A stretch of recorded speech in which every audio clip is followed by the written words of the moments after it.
Pengertian esai. Esai merupakan salah satu bentuk tulisan yang memvisualisasikan pendapat penulis mengenai pokok spesifik yang hendak dinilainya. Pandangan pribadi ini harus logis dan dipahami dengan baik. Tidak hanya itu, argumen yang disajikan dalam esai harus didukung oleh fakta, sehingga esai tidak menjadi tulisan fiktif atau imajinasi belaka dari si penulis. Poin selanjutnya yaitu ciri-ciri esai. 1. Merupakan karangan pendek. Esai merupakan salah satu jenis prosa yang menyerupakan karya sastra dalam bentuk tulisan. Esai ini dibuat atau ditulis dalam jumlah kalimat yang sedikit. Untuk itu isinya berupa kajian yang singkat, padat, dan jelas. Kedua, memiliki gaya bahasa yang khas.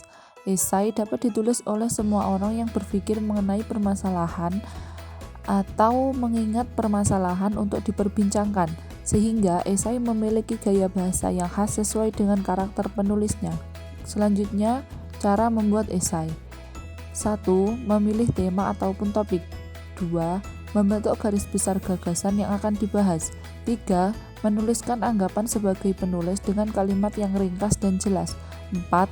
Menulis tubuh esai, mendahului dengan memilih poin penting yang akan dibahas, kemudian membuat beberapa subtema penjelasan supaya pembaca lebih mudah mengerti maksud dari ide. Berikutnya, tingkatkan subtema yang sudah dibuat sebelumnya. 5. Membentuk paragraf pertama yang berupa pendahuluan. 6. Membentuk kesimpulan. Poin selanjutnya yakni jenis-jenis esai. 1. Deskriptif, yaitu jenis esai yang menguraikan individu yang memukau ketertarikan penyair. 2. Esai argumentatif.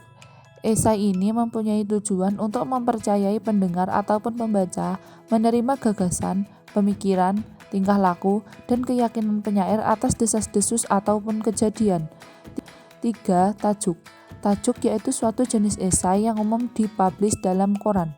4. Esai cerita, yaitu salah satu esai yang berperan untuk menggambarkan ataupun mendatangkan baik barang, individu maupun keadaan lainnya supaya bisa dibayangkan oleh pendengar ataupun pembaca.